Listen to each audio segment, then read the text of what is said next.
Around that hour. Good evening, all.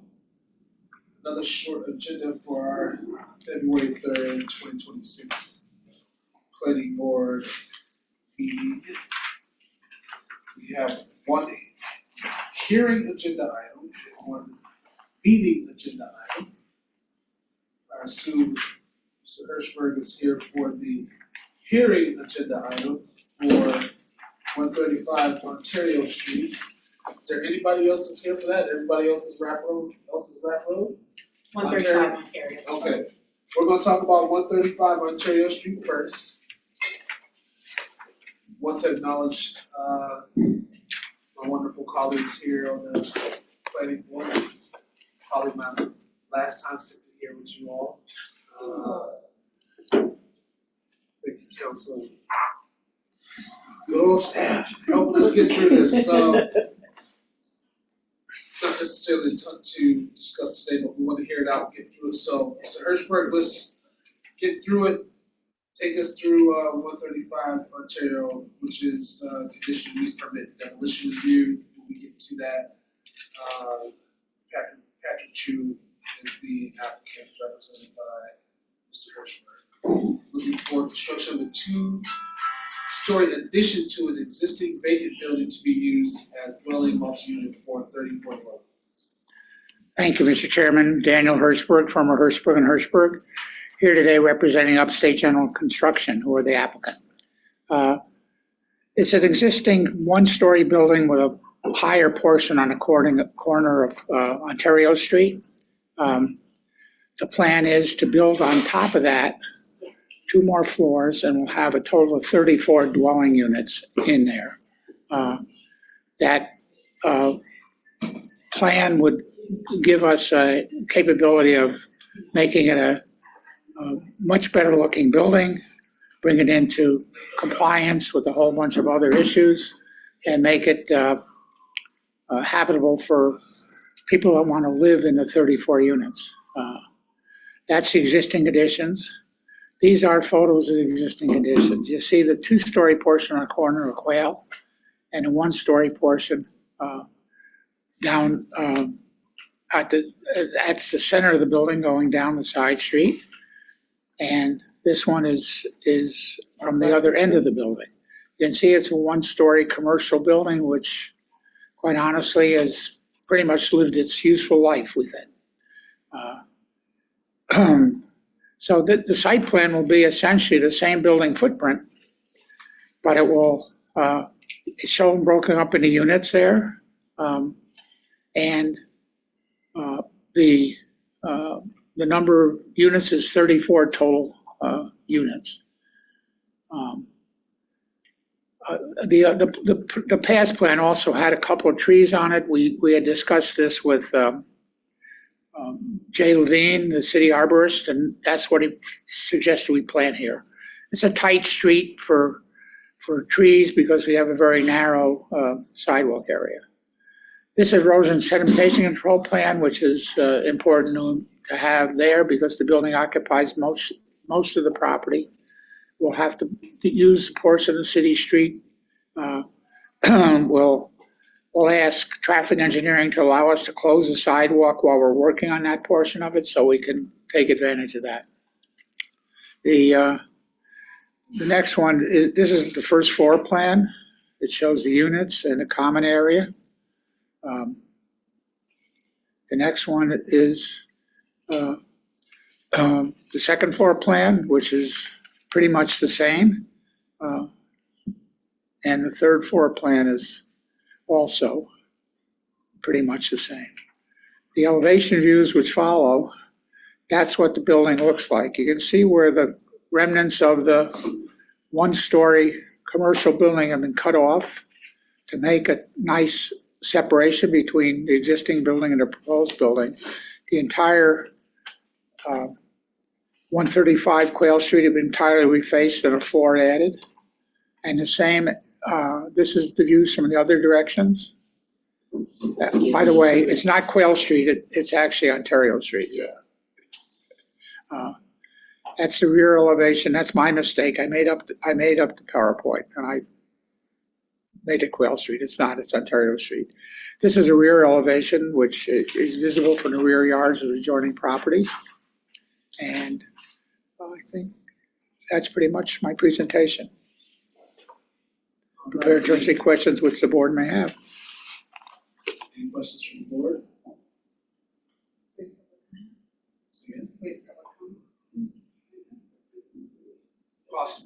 Possibly, but we don't have to go in a particular order. If we have some starting questions, we can get going. If not, are y'all looking to ask questions? So, Yes or no? I don't know. I guess. I'm working that PowerPoint pretty fast. I was quick. So, yeah, I'm probably gonna have questions. Okay, so, start with us, any from us? I have two questions. Hold on, Mr. Hirschberg. You going real fast now. Trying to make room for somebody else to ask questions. No, fair enough.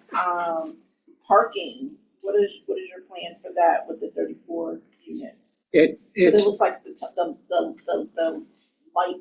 lot is very tight.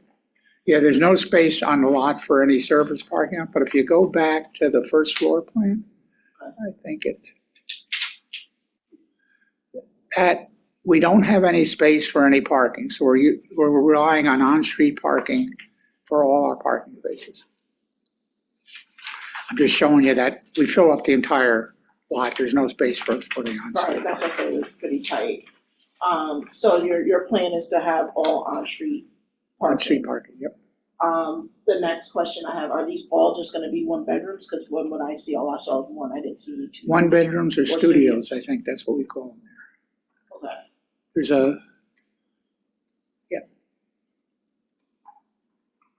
One bedroom studios, all right, thank you. thank you.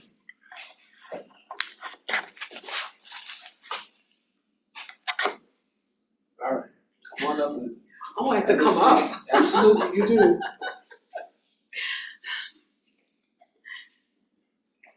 There are a couple rules. Okay. Say your name, your address, and you have 3 minutes. Okay. Yeah. We're ready. I'm Felita Friday. I live at 137 Ontario Street. This property abuts me on 2 sides. And when I looked at the documents online, I couldn't really tell. I didn't see this. So I have a lot of concerns, obviously. Again, I live at 137. So parking is my biggest concern. Probably because on street parking, there's like kind of no street parking now. So 34 units, it's quite a bit. Also, I kind of vaguely heard that during construction, the sidewalk, part of the sidewalk will be closed. I don't know if that's the Bradford side or the Ontario side. But again, my driveway is like right On the line. on the line, yeah, for the property. So that would be a concern to me.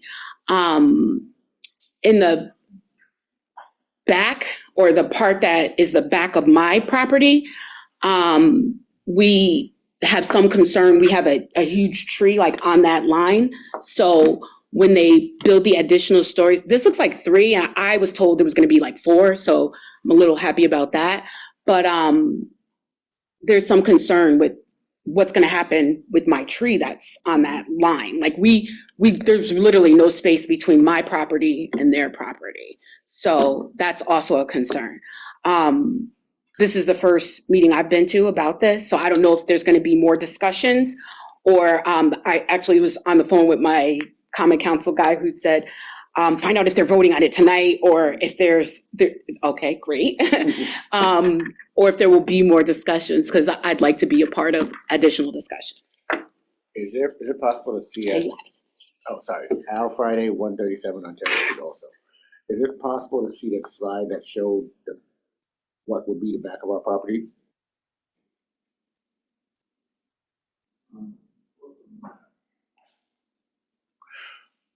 No, in the slides, it had it had one showing that it clicked by so fast I barely got a chance to see it.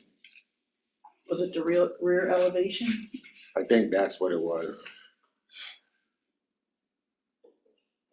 Okay, so that's what's gonna be the back of my property. Probably. Windows into our Yeah. yard. That's something we should talk about. That's it. That's all I have. So I just like to talk about this more and talk more about the impact. Those are a lot of windows into my yard. I just want to say that. Done. Okay. That's it? Proposing that the street might be closed. Okay, about 3 minutes. Thank you. Thank you. As we go into staff comments, I had talked about this with staff earlier. Can we, Mr. Hirschberg, were you a part of the other proposal and plan, the project that? Yeah. Okay, but those kind of collide in this one, right? Yeah. So there was another one we improved, and I think there was, one of the streets will be no longer, it's gonna get cut off, and it's gonna be a very big. I don't know if you remember, the board condition approved it this summer so they could see HCR funding. So it's the 130 Ontario Street directly across, and then the 154 and 134 West Street would be your off-street parking. It was kind of a dead end that West Street right there. Oh. So they're seeking for abandonment and purchase of right away from the city on council. So just, this is it for me, so want you all to put that one in context that there's activity in that neighborhood. Substantial change of Substantial. area. And then they're gonna make it off-street part of it off-street parking, what I just heard you say, Yeah. correct? Off-street parking. So that helps with the parking in the area. But that's all for new development to be built still? Sorry, No, you're good, I was done. so, if like, we're talking about 130 possibly becomes off-street parking, No, across the street, 154. 154, Yeah, so the building itself would be on 130. but the building is not yet built. Correct. All right. So that's what I mean, like, it's not necessarily alleviating parking, it's, there's demand coming, right? Right, but And then it, that but will it, take, it takes off some of the pressure the new building would. Right, But doesn't exactly. respond to the fact that 34 more units come into this area. Right, Got it. right. No, I'm on the same page. So, yeah, I was always like, hold on, connect the pieces. What's the next street after Ontario with Kid?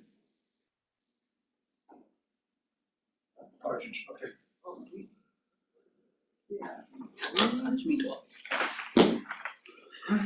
Staff, I'm sorry, I jumped ahead. You're all about you.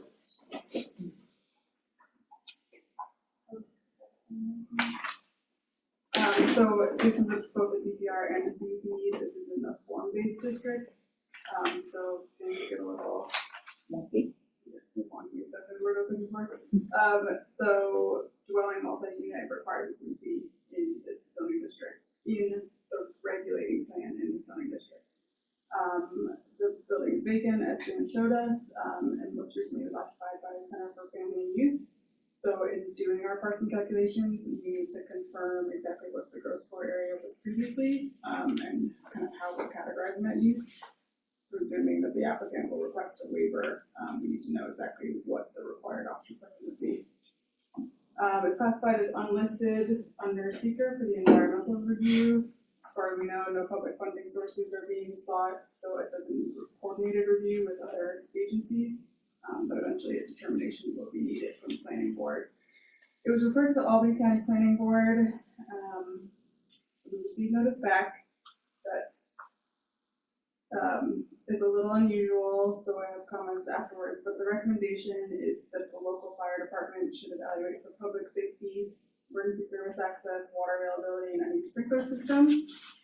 And that's, the recommendation carries different weight than the advisory comments. There are 2 advisory comments as well, noting that it has 0 lot setback essentially, and questioning the access to apartments 1, 2, and 3, and noting discrepancies between the floor plan and the site plan.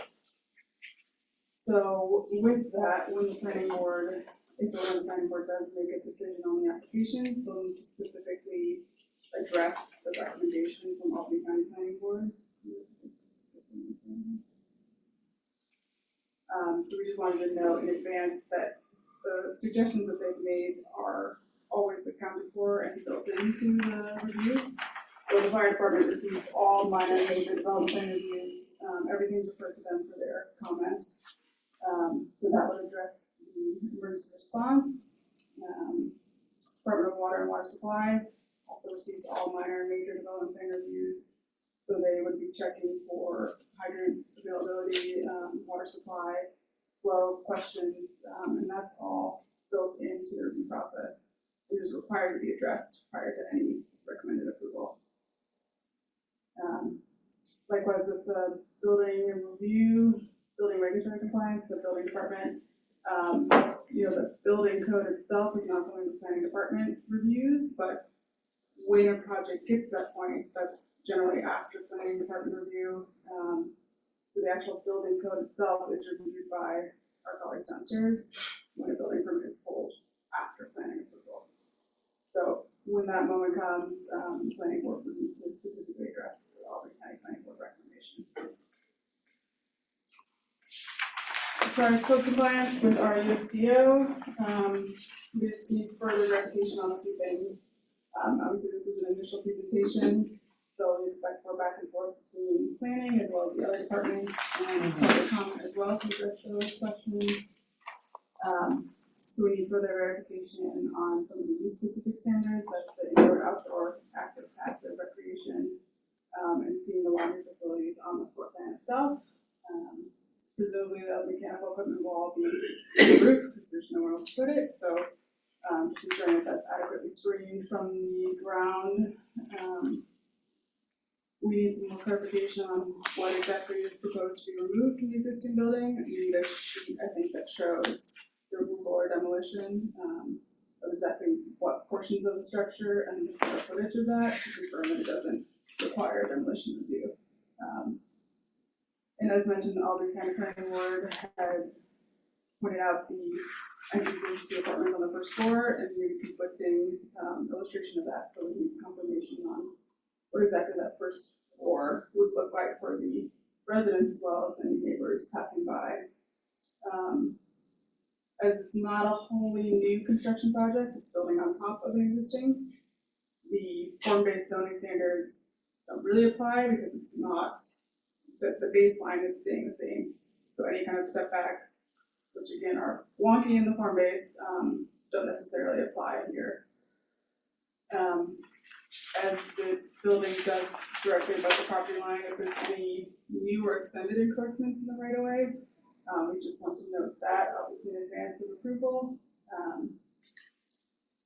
And the comment earlier, we want to discuss any recommended screening of those first floor dwelling units because those will be, kind of directly abutting both the right of way and other buildings, properties behind and adjacent to it. As Dan mentioned, we have already addressed the street trees with DGS, recommending a reduction. So from 6 required to 4 based on the space available. If any lighting is proposed, we need to see that as there again are directly abutting properties. As I mentioned, DGS has already reviewed the project and signed off on it. Fire department has also provided approval yesterday, right? Yeah, yesterday. Engineering provided a comment letter a couple weeks ago, and water department is waiting on a hard copy of the plan set. So we'll get those comments soon.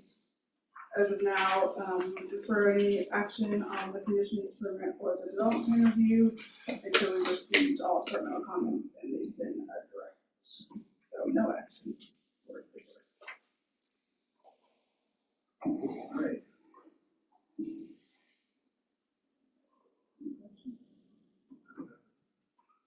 Without objection, we will defer this project until such time we get all the reports. Any objections? Nope. Okay, it's deferred. Thank you very much. Our second final item, bless you, is 54 Rap Road, which is a demolition review. And we'll hear from the Shermans, who are the applicants.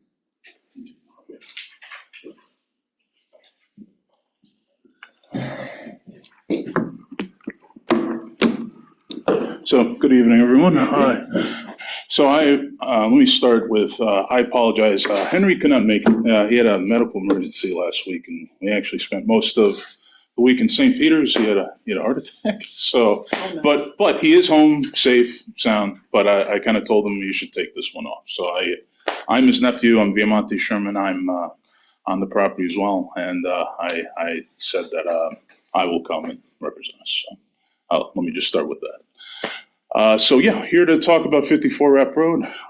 Basically, to give you a little bit of background, Henry, I believe purchased this property back in 2007, and I was recently brought into this to help him address code violations in the summer of 2025. And he was having a lot of difficulty, and I was brought in. I was added to the property, so now I have an insurable interest. So now we're trying to address this as a team. And one of the key things, knowing that it's a historical district and it's an historical house, I believe it was built in 1923, I had several people take a look at this place. Seeing that I was getting involved, I wanted to know kind of, okay, what are we looking at here? And it's my firm belief that this place is gone. It's sadly irreparable, and we can go through it, but I will kind of highlight that. So one of the big reasoning, I had 3 different site inspections, one from King's Contracting, they're in Latham. Another is the Expert Environmental and Construction Group. They have offices in Rochester, Syracuse, Albany. They specialize in environmental testing. And I also had pest control because at least when I first visited the property, I saw rodents running in and out of the foundation. So it's like, well, that's probably not good for this entire neighborhood. Because obviously, if they're all holed up here, they're probably causing problems for neighbors as well. So I had them take a look. And as it mentions in the slide, the foundation was compromised. The roof is in certainly bad shape. There's been water ingress throughout the property, the limited access to it, and I honestly felt the floor was structurally unsafe. So I haven't fully been inside beyond the kind of foyer area, but you could see holes through the floor into the basement, and you could see holes into you could see the sky from inside. So definitely significant decay. And talking with these folks, the estimated cost to restore all this, because that was where my first thing came in, was more than $200,000. And these figures were generated basically with King's Contracting and the Expert Environmental Group. I kind of had them give me a high, medium, low based off of 1,000 square foot building. And I listed the ranges here. So underpinning, that's probably the less intrusive one, but even that could be multi-$1,000 endeavor. Full replacement of the foundation, which from visual inspection and from what I was told, looks like it would need it. And all of these various kind of estimates here. I mean, I'm sure we've all kind of tried to repair our residences. We know how this stuff costs. In this economy, things have only gotten more expensive. So one of the key themes that was coming to my mind was, I think the cost of cure to restore this to its glory is probably not worth it. Next slide, please. So again, just kind of, we're not talking about just the pure outside, to make this less of a blight on the neighborhood. I mean, this to be livable, we would have to fully evacuate the space. Next slide. So I'll give you examples of the photos. Now, the code violations, I believe, started with the sighting and the ramp, but I remember when my uncle first brought me in, it was like, the ramp, that's what folks are worried about. So, not to be funny, but I just, wow, okay. And next slide, please. You can see at the bottom of the left, that's where rodents were going in and out. The cinder blocks are crumbling. It really is probably in danger of falling in on itself at some point if, yeah, mold on the, moss on the roof. It really is structurally unsound at this point.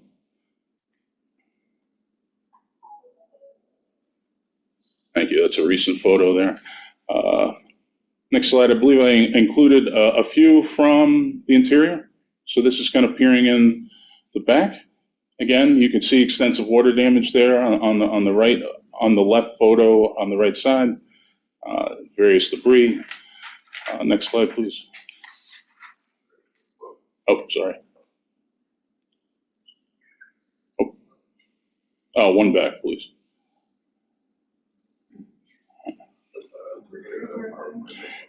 Yeah, so this was Brian, one of the inspectors from Environmental Group. Again, we got in there, but really, that was about as far as he felt kind of comfortable going. And you can see in the middle photo, that's open sunlight.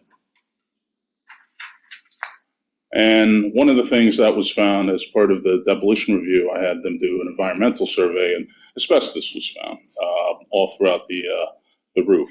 Now, they didn't find any with the basement and the interior, but again, they only went in a certain period, just due to safety. I certainly did not want anyone to compromise their safety trying to test for something that I figured was there, given that the house was built in 1923. So one of the things that they had done, they presented this to the state. They wanted a variance to take a look at taking this down, and the variance was granted back in November, which I believe it's active through October. So no issues with the state, but again, we wanted to address this here. And then there are, I know there were specific questions about debris and things of that nature. I figured we can kind of, if, as this process proceeded, I figured that could be more of an open conversation as to how we wanted to deal with that.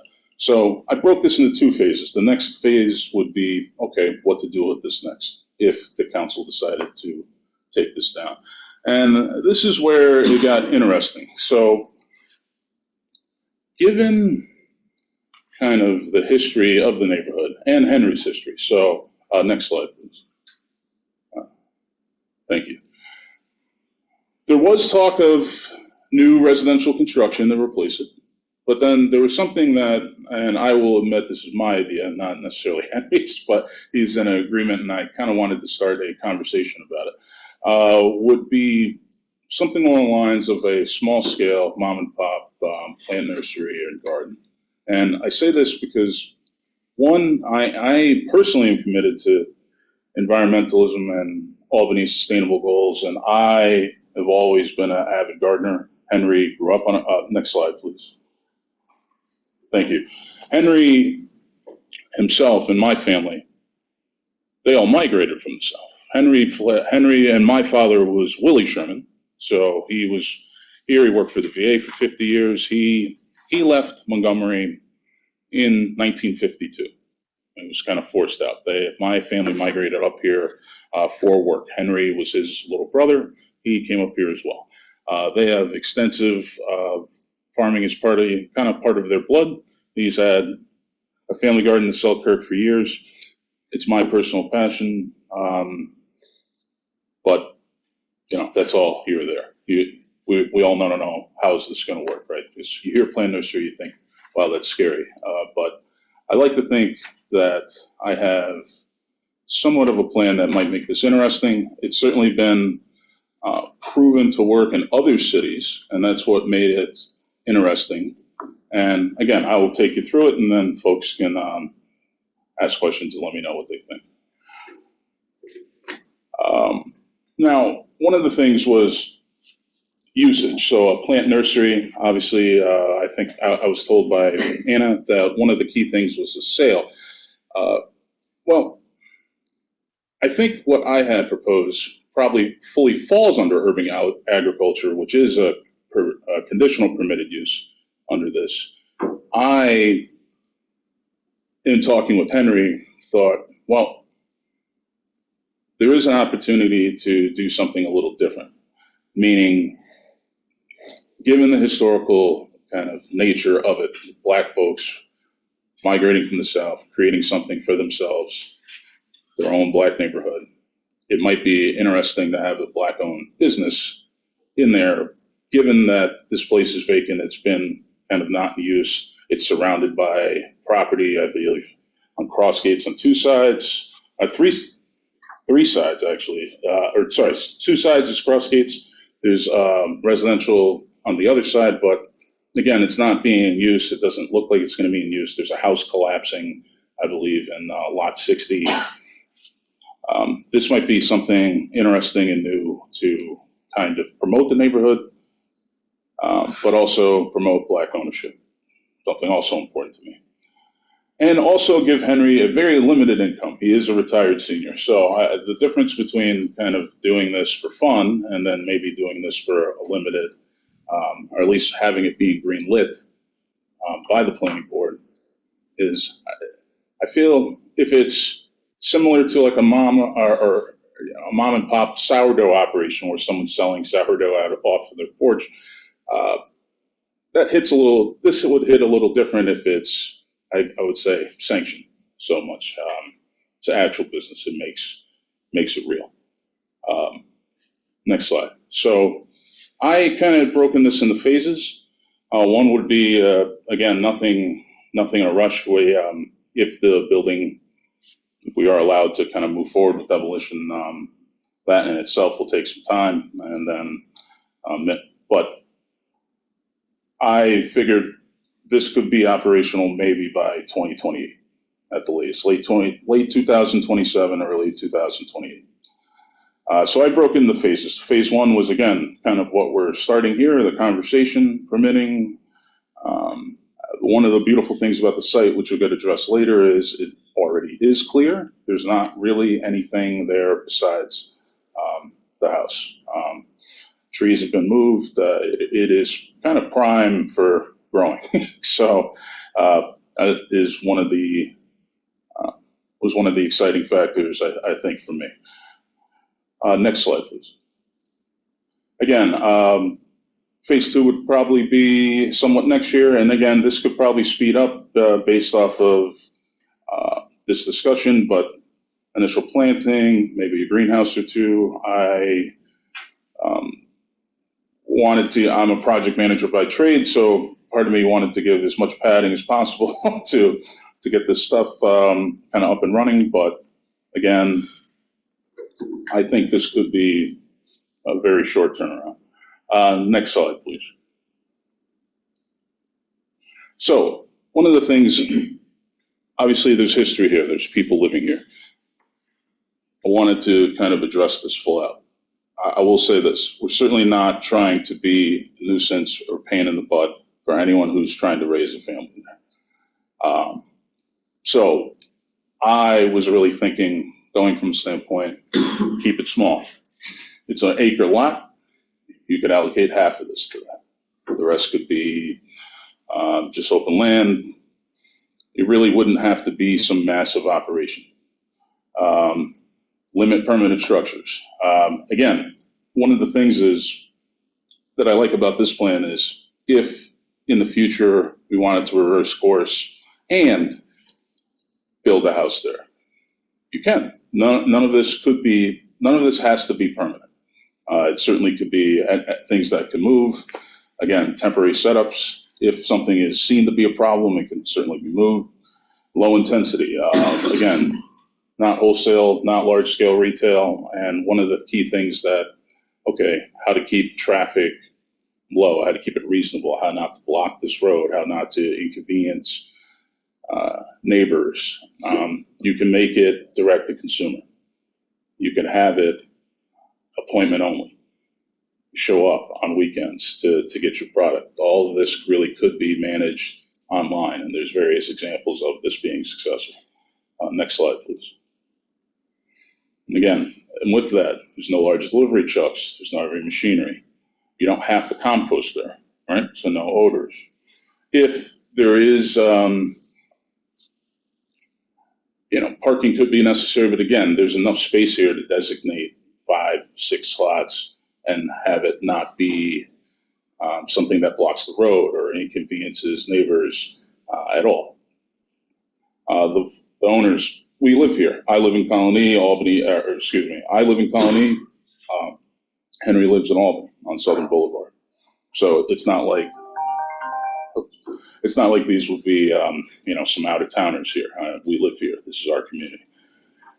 And basically, yeah, minimal site disturbance. Again, it is a historical district, but it's also the Pine Hills. So for me, I would focus on native drought-tolerant plants, things that are local. I was inspired by the Soulfire Farm. Sorry. Thank you. Right. I volunteered at the Raddick Center. I go to events there. That was somewhat of an inspiration for me. Next slide, please. Thank you. And again, there are ways to kind of restrict this to make sure this doesn't get out of control. And I think I had mentioned on a previous slide, I'm certainly not asking the planning board to make a decision that alters this permanently for some weird use to change the neighborhood. I certainly don't want to, right? Like, you can limit inventory or sales. Doesn't have to be a sign. There's enough land to landscape this, so maybe you wouldn't even see the operations. It wouldn't be kind of anything other than folks showing up to pick up their stuff and leave. And there are examples in Austin, Portland, Asheville. There's more, but I figured those were, so the codes there, those are all residential, single-family use neighborhoods where this was allowed. And it's worked out. Those are all there. So happy to provide more details on that, but essentially I just wanted to list a couple off the top. There is precedence for this.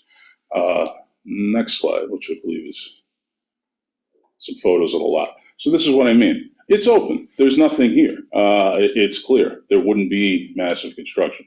To me, I look at this and I see, wow, this could be used for something great. Instead of building townhouses or condos, this could be something interesting.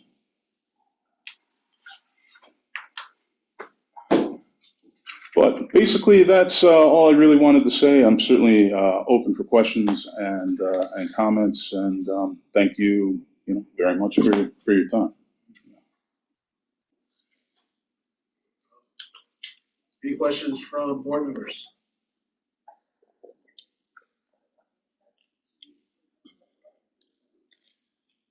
I think I prefer to hear public comments or ask questions. Sure. All right. Some public comments.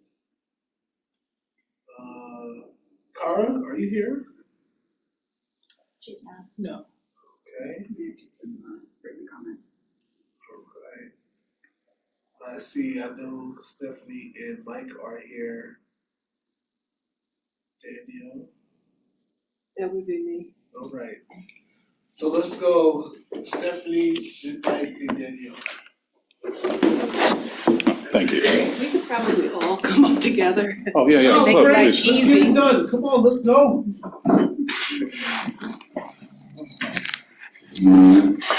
Good evening. My name is Stephanie Woodard. I'm the president of the Rap Road Historical Association. We were truly saddened when we found out that there was a request to demolish 54 Rap Road and then have it recreated as commercial property. The mission of the Rap Road Historical Association is to preserve the integrity of the Rap Road Historic District. These properties are integral part of a national and a state history because they represent the original families who settled on Rap Road during the Great Migration in the early 1930s. We are concerned that the proposal like this will set a precedent for other new owners. However, it is our sincerest hope that we will continue to strengthen our community partnerships, including those who live in the historic district, and we will work together to prevent commercial development and continue to spread the word about the Rap Road Historic District. The Rap Road Historical Association opposed this demolition request and to rebuild as commercial property. To protect, we are willing to move forward. From the perspective of any changes to the existing property should be restorative in nature or a home built on the property. We understand that this may not be attainable, as the Rap Road Historical Association is contemplating what to do with 6 pieces of property that we currently own within the historic district. A proposal in which we are still working through on how to develop a community interactive garden on Rap Road as an inspiration and in remembrance of those who established the district.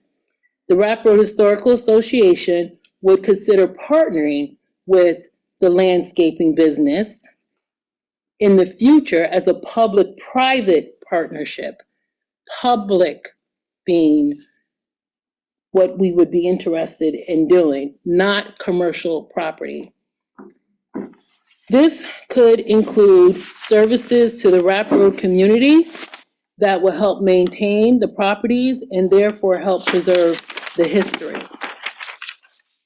Our families know what can be built on, what can be planted in what we consider sand. So we have that experience. This is not our first time having to address commercial development in the historic district. We did so with the Pyramid Group when they wanted to build Cross Gates Mall in the 1980s. I'm sorry, in the 1970s, I think. We also worked with Daughters of Sarah in 2013 when they wanted to demolish Brother Wilborn and Francis Parsons' house, in which they wind up retracting their request to demolish that home, but instead create an easement so they can maintain green space and the egress behind Daughters of Sarah.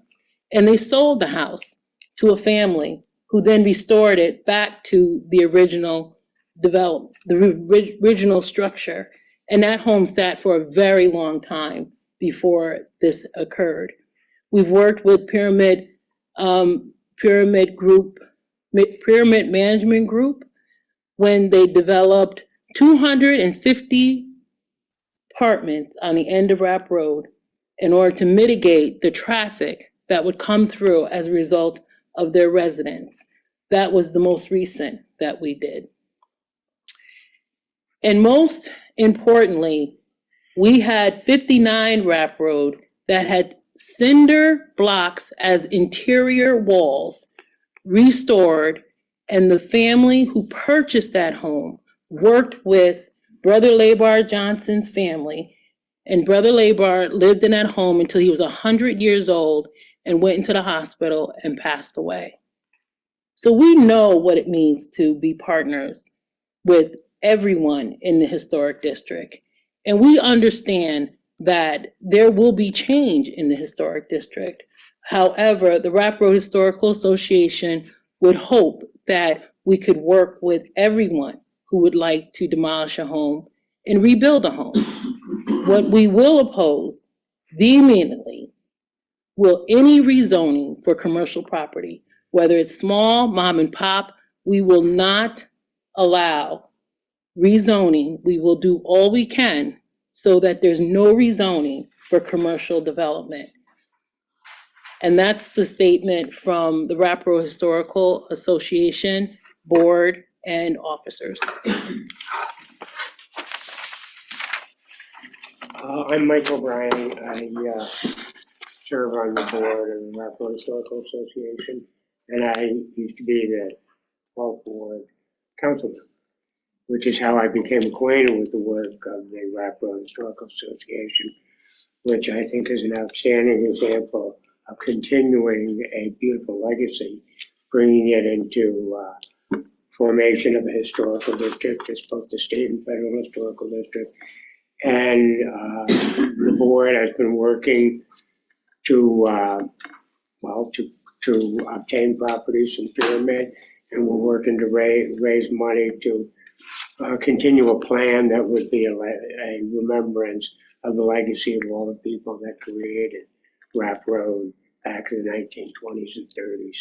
My main point in coming down was I had a statement that Hyde Clark gave us. It was the criterion for considering, one would have to consider before a demolition, and that is consistent with the neighborhood or district plans, and whether the loss of the building would be detrimental to the historical architecture of the neighborhood, and the relationship of that property, number 54, to the continued character of the neighborhood.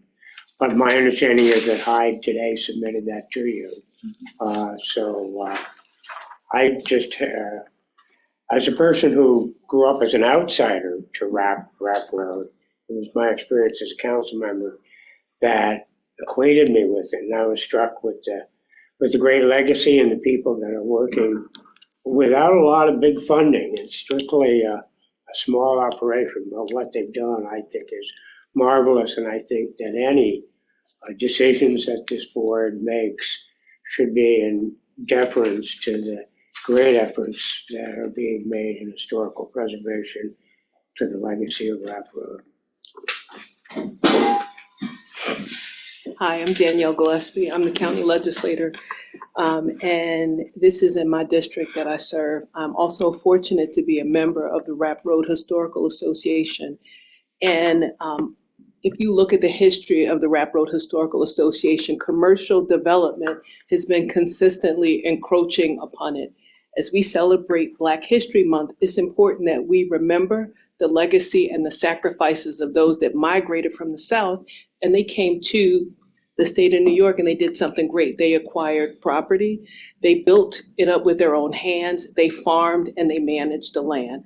Now, I'm pretty sure the Rapp Road Association, as a member myself, we're not afraid of moving into the 21st century, but we want it to be done in a way that preserves the legacy of the Great Migration.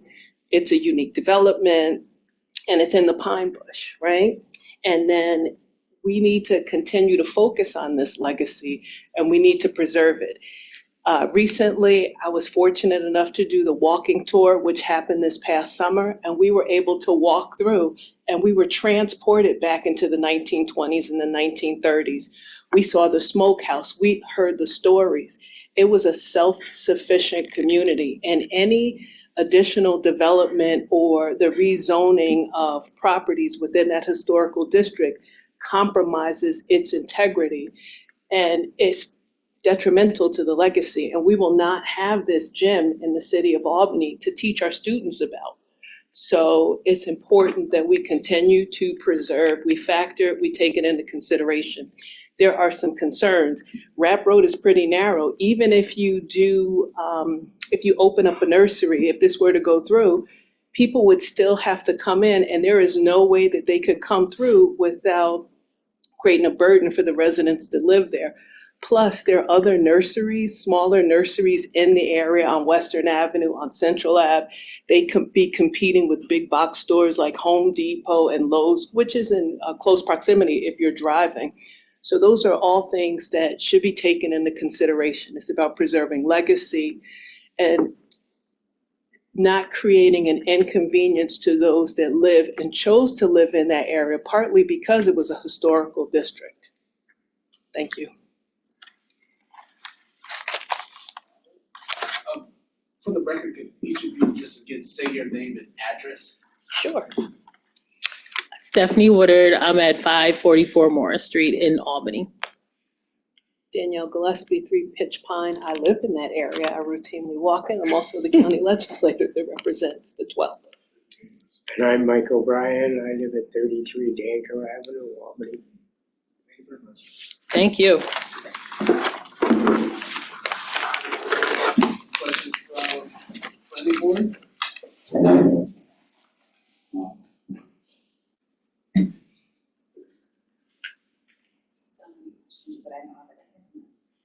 Can I ask the planning board, have you ever done the tour? Have you done the walking tour of the Rap Road Historical District and heard some of the narratives? I have not, but I'm very familiar with the narratives and know several folks that live out there, have been out there multiple times. I'm, full disclosure, I am on the Historic Albany Foundation Board. I work for the State Parks, Recreation and Historic Preservation Office, and so I'm very familiar with Rap Road. And when I first went to Albany from Mississippi, I actually went to a viewing of, I don't know if it was officially a documentary, but I went to a Rap Road event at what is now the Black Chamber of Commerce. So, not done the walking tour, but familiar. Then also, I would have some concerns regarding the irrigation, because I know one of the ideas that's being floated is to make it a nursery. And I don't know what that would do to the water supply for those folks that live in that area, if that would decrease. I don't know what type of irrigation system. I know there's no parking. I know that there's also some traffic concerns because there's been accidents along Washington Ave Extension. Sometimes coming off Rap Road, people don't necessarily move in the right direction, so you could have an increased likelihood of more accidents. There's also pedestrians, there's no sidewalks. So Again, this wouldn't be a normal everyday, or, sorry, this wouldn't be a normal. Hold on. It's not part of this. Yeah, I'm sorry. We don't do exchange. And I gave you a little grace because you are county led, so we do that for electeds. But we get ready to go sideways. And oh, no, never an intent. It's respectful discourse, sorry about that. So we do have comments from staff on this. For most of us on this board, not our first rodeo with a sensitive property where we're trying to get through one set of plans and another set of expectations. So we'll go through the process, allow everybody to speak their piece, and work with our very capable staff and make a decision as a board. Everything is not on the table for tonight. This is the first time it's been before the board, so we're all learning and listening right now, to say the truth. I just have a quick question before we get a staff comment. So the application before us is purely the demolition. Any future use, such as agricultural urban use, or which I see as a conditional use, would come back before the board because it would require its own separate review, correct? Correct, it's just a demolition review, whether it would require, whatever proposal would require planning board or staff review, depends on what the proposal would be. Demolition review does, ask what the development would be and when.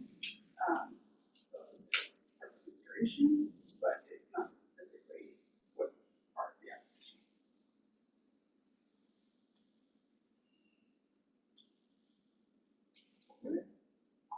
Yeah, I mean, going out on a limb here,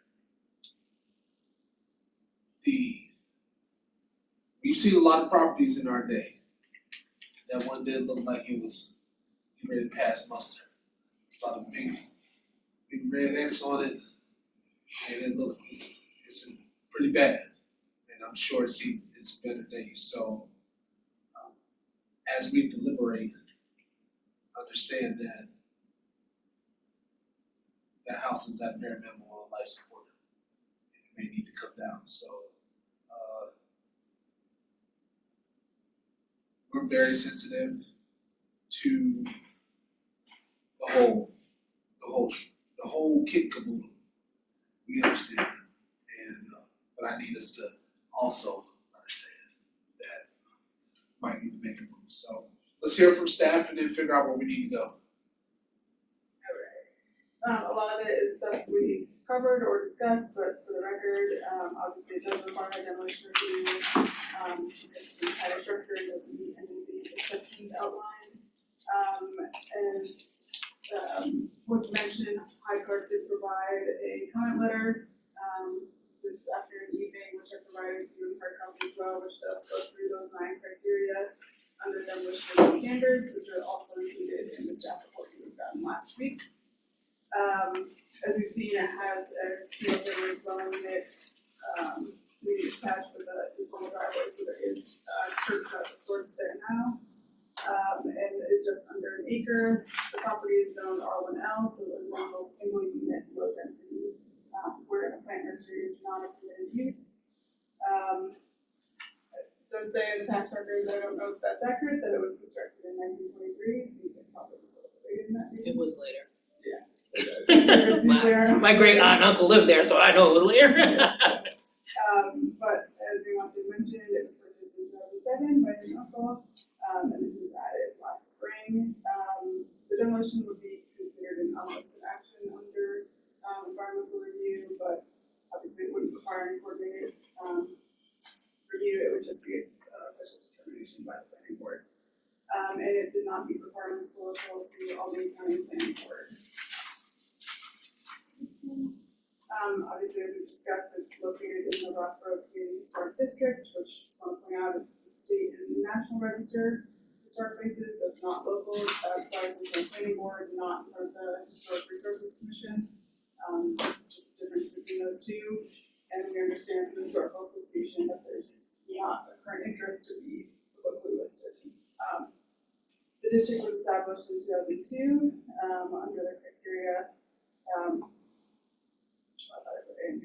So it's less about the structures itself, more about the community and the history of people that have lived there.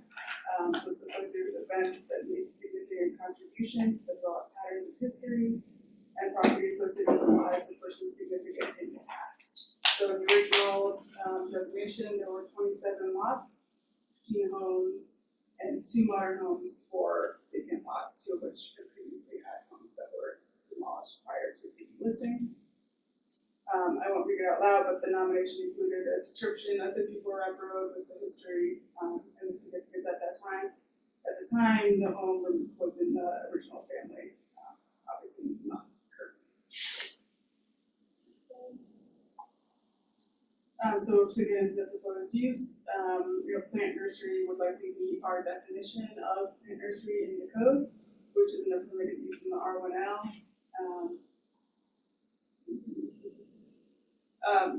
And I think it's been said a few times, I just want to say for the record, there's no rezoning proposal or amendment before us.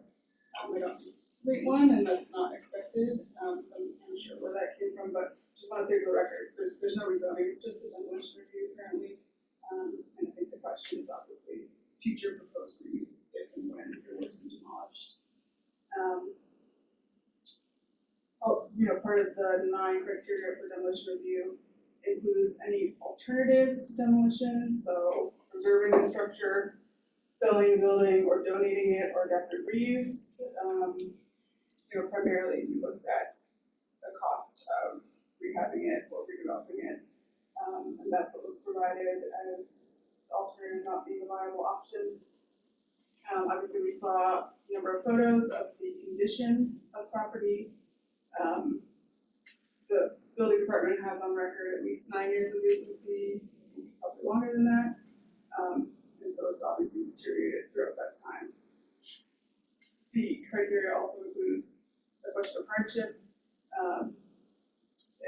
It's likely a self-created hardship as there's no indication permits have been sought in the 17 years or 19 years that the property's been owned. So it was in poor condition and has deteriorated. So we didn't include the recommended action. We did meet with the Historical Association last week and had a conversation. It seems like the project could benefit from additional conversation between the applicant and the Historical Association. So that's something the board wanted to, recommend of the applicant, but certainly precedent for that with other applications. I question of the applicant, if that's okay. Okay. No, just because we're in a different stage, that's all. So my question is, what is the condition of it now? Because when looking at the photos, it looks like those photos occurred when there was no snow, no storm, no all these other things that are happening. Have you been out there recently to see whether or not, because if you're looking, I would assume if you, on a bright day with no weather, and you're looking at the sky from the inside, that there may be a possibility of the snow and everything being too heavy and thus collapsing the roof. So those photos were all from this summer. Okay. I got involved in April. Though as we were working through the code violations, those photos are all from June, July of this year. I did include I believe one or two photos from as of was the last week when the snow fell and when I put up the signage for this. So the last time I was out there is when I put up the signage for this, so which I believe was a day or two before all of the snow that has come. Okay. I have not been out there since, mostly because I've been helping Henry in St. Peter's. So I certainly hope it hasn't collapsed, because that doesn't benefit anyone. But years and years of weather beating on this place has not done it any favors. And I was told by, again, the people that I had hired to take a look at this, it's only a matter of time before something negative does happen. Does that answer your question? It does. Okay, thank Can I ask a question also of the applicant? you. Sure. Have you had any issues, like we always like to use the phrase, an attractive nuisance? Have you had issues with kids or anyone breaking in or just other sort of safety issues? Yes, ma'am. There was evidence of, I guess, how do I say this? I found like beer cans. I found stuff like that, kind of surveying the property. So there certainly has been activity there. I wouldn't want this to trigger liability actions. Some kids do silly things. Certainly wouldn't want anyone to get hurt. And again, I kind of don't want any part of that. I wouldn't sleep well if someone did get hurt trespassing here. There are various signs listed, like no trespassing and things of that nature, but there have been evidence of kind of folks being there trespassing.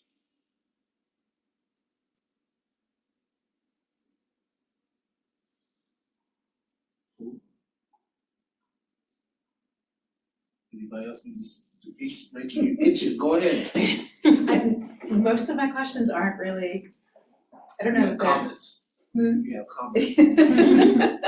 And we're here to answer questions too. I worked with Mr. Sherman when he bought the property, and that property looked exactly the way it looked back in 2007. It was in poor condition when they purchased it. Yeah, sorry, ma'am. My understanding was it has gone from bad to worse. Oh, absolutely. After over 17 years, yes, absolutely.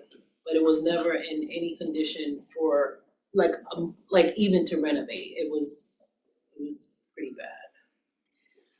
All right, I have two. Okay. I have two questions. One question for the folks who commented.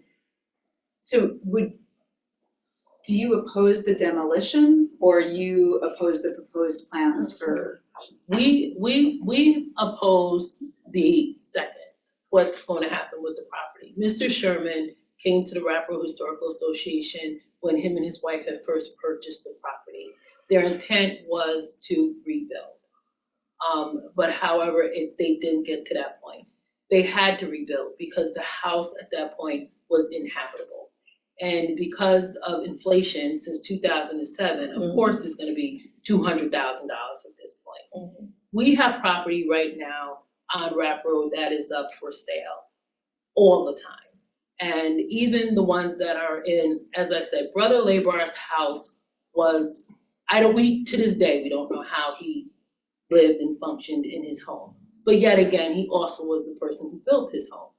And we have had people come and rehab the homes when they purchased them. Unfortunately, when Mr. and Mrs. Sherman purchased this property, it was never, as far as I could see, and I was in the house, I went in, back then you could see down to the basement. The roof was still intact, but you could see there was holes in the floor. So even at that point in time, to rehab this property it had to come down. What our main concern is that as more development happens, as Danielle said, in that historic district, our property value goes up, as anything would go up. So is it true that if you want to develop this a garden environment, of course we're not opposed to that, because we want to do a garden and we have 6 pieces of property, and we have a house that will probably be coming before the board to seek demolition, because we understand that at some point in time the houses, they have to come down if they're not safe. Our main concern is what the integrity of the historic district is. Anna's right, we are not part of the local historic, and there's a reason for that. Because when these people left the South, particularly from Shibuya, Mississippi, in which the last hanging was done in the mid-1960s, they had no intention to turn their homes over to people or the unknown, where they could not do what they wanted to do with their own property. That's a big deal. And you can only pressure or talk to people to a certain extent who harbor this understanding that if I have no control over my property, what will happen to my children? What will happen to my legacy? Where can I get that quick money if I wanted to sell my property? That was a big conversation within the Historical Association at the time it was created. That's why we worked with Pyramid to ensure that the integrity around that whole entire district remains intact. When the city wanted to put sidewalks, we said that will change the integrity of that whole entire district. I had the opportunity to go to Shibuya, Mississippi as a child, but I went back as an adult last year. And when me and my sister drove through Shibuya and saw those pine trees, and we smelled them, and my sister lives on Old East State Road, we said, this is the Pine Bush. This is Albany. Now we see why so many people, when they said, we're going to the promised land, they meant we're going home. This was the only environment these people had when they came to Albany, when they were living on the South End during the Depression. So we're not opposed to change. We work with everyone. We work with the Pine Bush Commission. We work with Historic Albany Foundation. We work with all historic and preservation partners. But what we will not, and we have to speak up, when anybody wants to put in a business, big or small, we have to speak up. Because if we don't do that, that whole district will be erased. And the only thing will be out there is that little brown sign. That will be it. If you've ever been to Boston and did the Abolition Trail, you don't see anything. You see little signs and you have to look on the ground because the history becomes erased. So there's more to just, we're going to demolish. Of course, it's inevitable, but we're totally opposed to any commercial, big or small.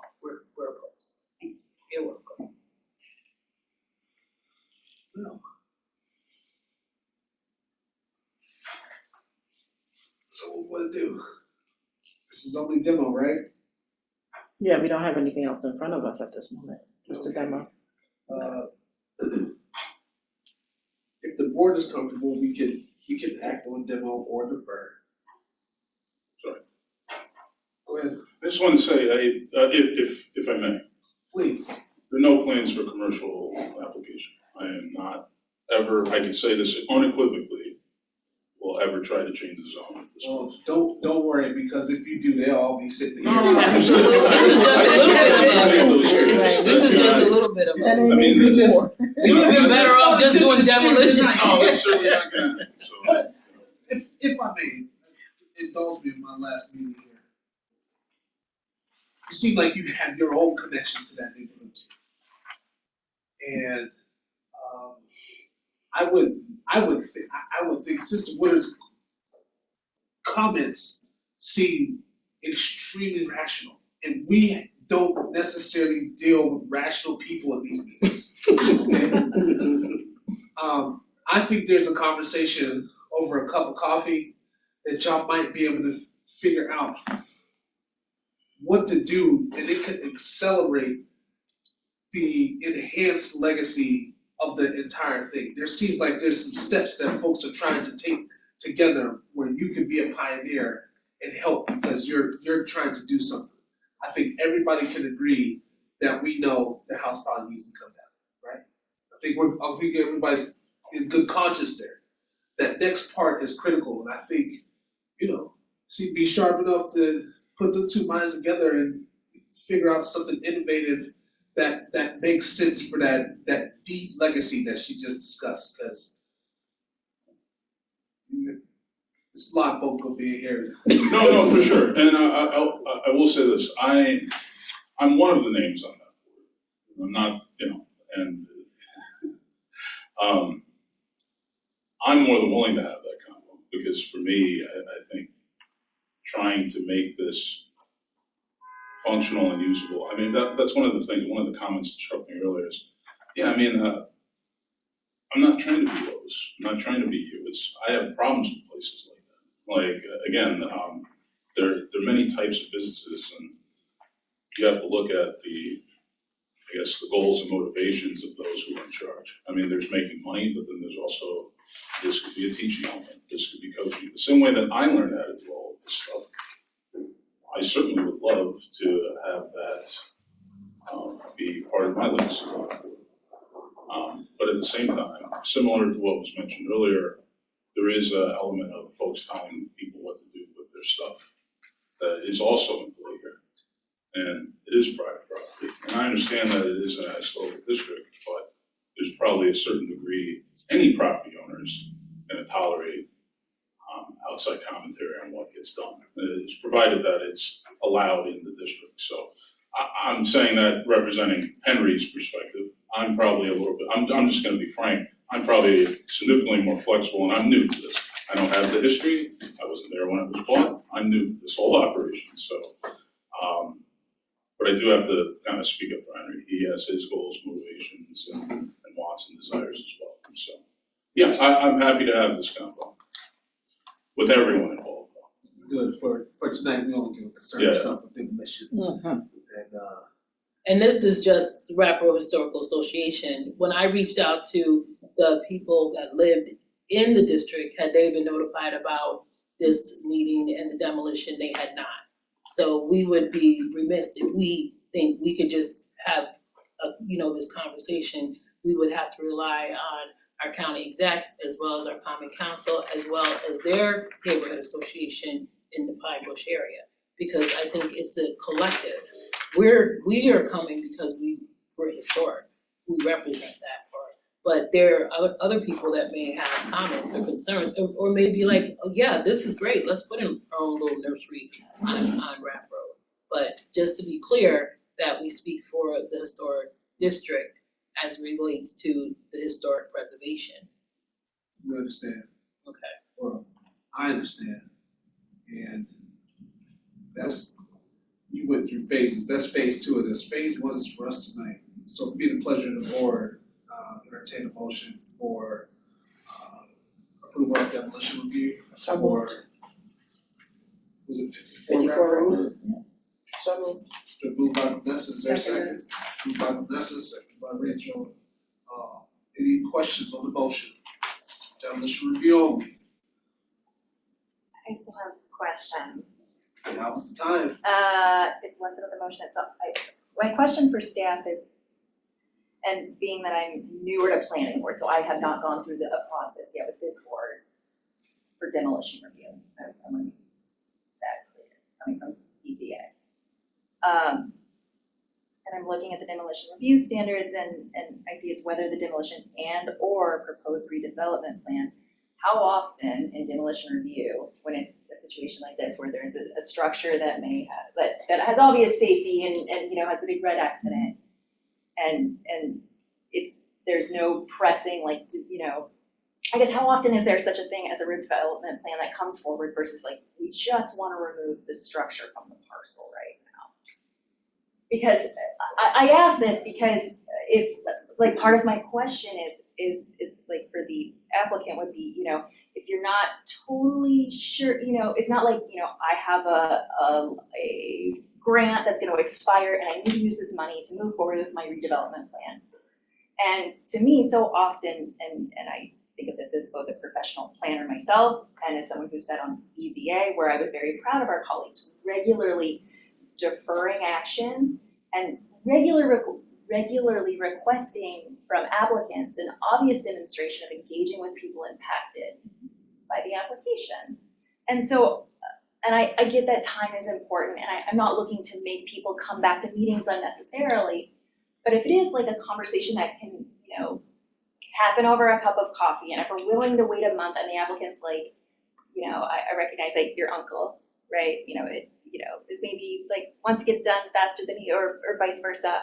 I'm just sort of like in good faith on the record when we have lots of public comments that are looking to build rapport amongst the neighborhood and the applicant. And if the applicant's willing or interested to delay a month just so they can have that cup of coffee, like personally, that makes me feel more comfortable with voting, just because I do like the standard of, you know, thinking about the impact of projects on the neighborhood. So, you know, outright, do I think demolition makes sense? Yes, but do I also want to see a good faith effort of engagement and in absence of a redevelopment plan? So all of this is me babbling and talking out loud, but to get back to my question, how often do you see a redevelopment plan, if you can think of a recent example? I think about 50-50, because we'll get applications where it's clearly like this, unfit, that's what that exit is, fire department don't go in, that's what that indicating is. So the quality, the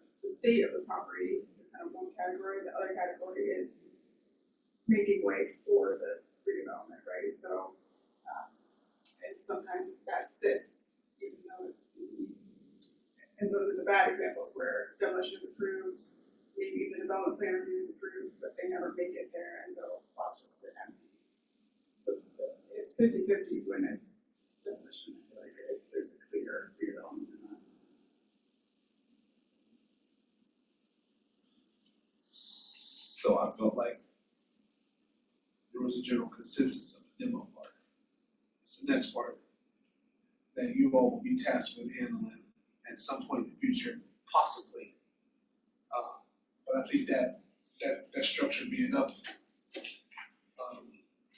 the hazard is probably for us, should be our major concern. And providing due and proper authorization is a good step in terms of safety. Figuring out the next steps that's beyond this. This is simply narrow demolition review. Any further questions? It's been moved and properly seconded. All in favor, please say aye. Aye. Aye. Those opposed? Motion carried. We'll come back when you all have the real discussion. I'll sit on that side though. All right? Well, like I said, we have the property that we'll probably have this on before as well, but. B for B. I know, but we'll have a plan. Absolutely. Absolutely. Mr. Earl, just want to say it's my first rodeo and anything like this. Happy to make your last rodeo here entertaining. So, I appreciate it. This one wasn't necessarily entertaining. This one was a little bit more emotional and educational. Right. We made a good one for you. We made a good one for you.